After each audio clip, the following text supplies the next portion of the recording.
ജയ് ശ്രീമന്നാരായണ.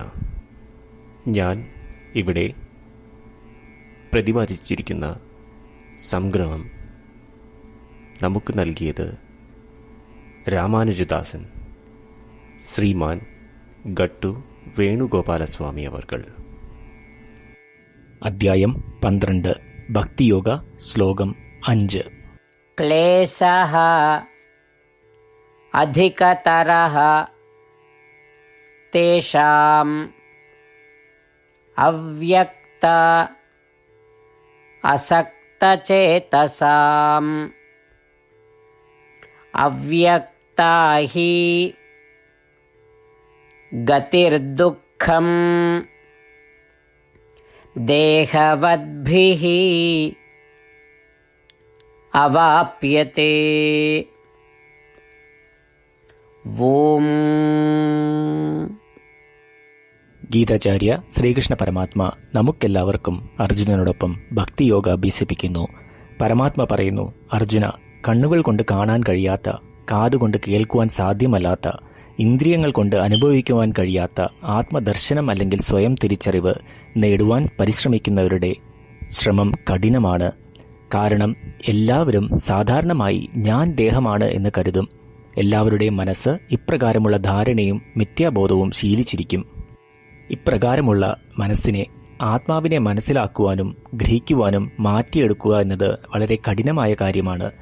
ഇപ്രകാരം ശ്രീകൃഷ്ണ പരമാത്മ ആത്മദർശനം അല്ലെങ്കിൽ സ്വയം തിരിച്ചറിവ് നേടുവാൻ ആഗ്രഹിക്കുന്നവരുടെ പരിശ്രമങ്ങളെ വിശദീകരിക്കുന്നു. ശ്രീമൻ നാരായണനെ തിരിച്ചറിയുവാനുള്ള ആഗ്രഹത്തോടെ നമുക്ക് ശ്രീമൻ നാരായണനിൽ അഭയം പ്രാപിക്കാം.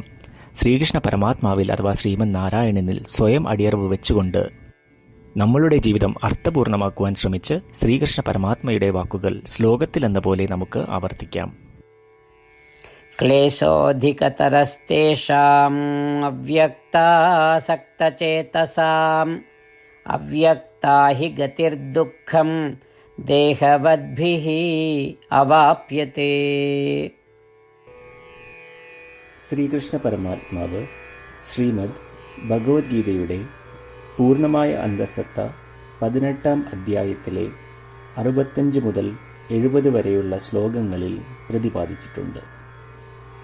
അതിലെ 8 ഉപദേശങ്ങൾ അനുഷ്ഠിക്കുന്നതിനായി ഭഗവാൻ ഉപദേശം നൽകിയിട്ടുണ്ട്.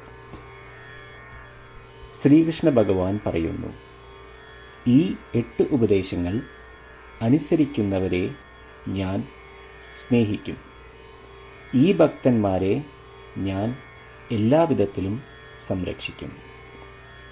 ശ്രീകൃഷ്ണ പരമാത്മാവിൻ്റെ ഗീതോപദേശം ശ്രവിച്ച ശേഷം അർജുനൻ കരിഷ്യേ വചനം തവ, അതായത് കൃഷ്ണ, അങ്ങയുടെ ഉപദേശം പ്രകാരം ഞാൻ പ്രവർത്തിച്ചു കൊള്ളാം എന്ന് പറയുന്നു. അതുകൊണ്ട് ശ്രീകൃഷ്ണൻ അർജുനന് എല്ലാവിധ വിജയങ്ങളും ഫലപ്രാപ്തികളും നൽകി അനുഗ്രഹിച്ചു. ഈ 8 ഉപദേശങ്ങൾ നമ്മൾ പാലിച്ചു കൊള്ളാം എന്ന് പരമാത്മാവിനോട് നമുക്കും പ്രതിജ്ഞ ചെയ്യാം. ഒരു പൂജയും തപസ്സും യാഗവും പരമാത്മാവിന് കൊടുക്കുന്ന ഈ പ്രതിജ്ഞയേക്കാൾ വലുതല്ല. നമ്മൾ നടപ്പിലാക്കേണ്ട 8 പ്രതിജ്ഞകൾ ഞാൻ പറയാം.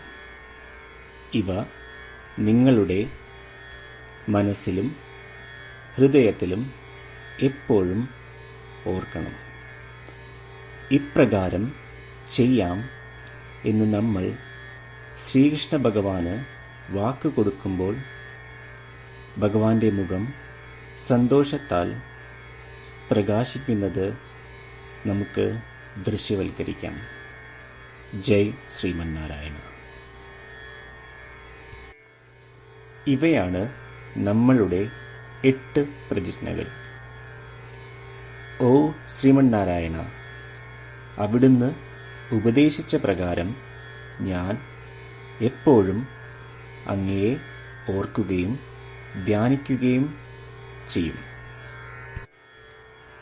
ഓ ശ്രീമന്നാരായണ, അവിടുന്ന് നിർദ്ദേശിച്ച പോലെ ഞാൻ എന്നും അങ്ങയുടെ വിശ്വസ്തനായ അനുയായി ആയിരിക്കുന്നു. ഓ ശ്രീമന്നാരായണ, അങ്ങയുടെ സേവനത്തിനും സംതൃപ്തിക്കും വേണ്ടി ഞാൻ എൻ്റെ എല്ലാ പ്രവൃത്തികളും ചെയ്തു കൊള്ളാം. ഓ ശ്രീമന്നാരായണ, അങ്ങ് നിർദ്ദേശിച്ച പോലെ എനിക്ക് ഞാൻ അങ്ങയുടേതാണെന്ന് പൂർണ്ണ വിശ്വാസമുണ്ട്. ഞാൻ എപ്പോഴും എൻ്റെ കൈകൾ രണ്ടും ചേർത്ത് അങ്ങയെ നമസ്കരിക്കുകയും ആരാധിക്കുകയും ചെയ്തു കൊള്ളാം. ഓ ശ്രീമന്നാരായണ,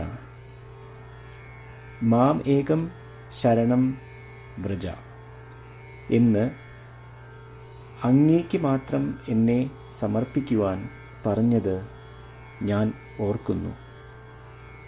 ശ്രീമന്നാരായണ, ഞാൻ എന്നെ അങ്ങേക്ക് മാത്രം സമർപ്പിക്കുന്നു.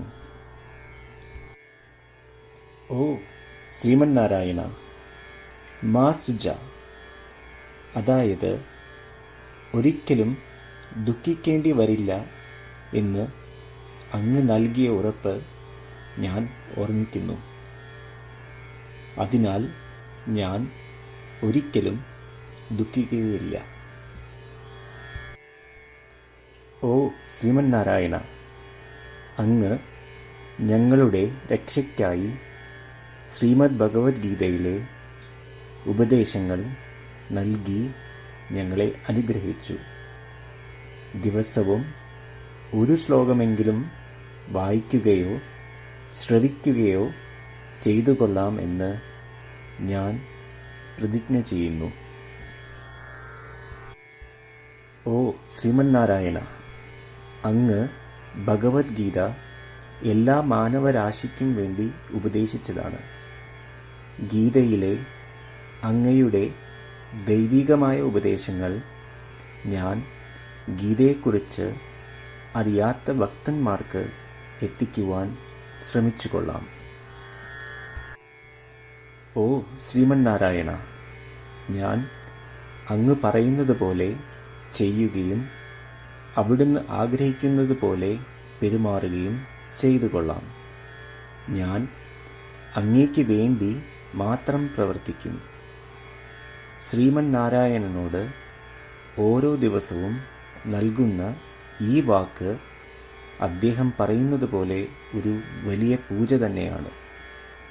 അചഞ്ചലമായ ഭക്തിയോടും വിശ്വാസത്തോടും കൂടി നമ്മുടെ പ്രതിജ്ഞ അദ്ദേഹത്തിന് സമർപ്പിക്കാം. ശ്രീമന്നാരായണ, കരിഷ്യേ വചനം തവ. ശ്രീമന്നാരായണ, ഞാൻ അങ്ങയുടെ ഉപദേശപ്രകാരം പ്രവർത്തിച്ചുകൊള്ളാം. ക്ലേശഃ അധികതരഃ തേഷാം അവ്യക്ത അസക്തചേതസാം അവ്യക്താ ഹി ഗതിർദുഃഖം ദേഹവദ്ഭിഃ അവാപ്യത്തെ. Om ക്ലേശോऽധികതരസ്തേഷാം അവ്യക്താസക്തചേതസാം അവ്യക്താ he ഗതിർദുഃഖം ദേഹവദ്ഭിഃ അവാപ്യത്തെ.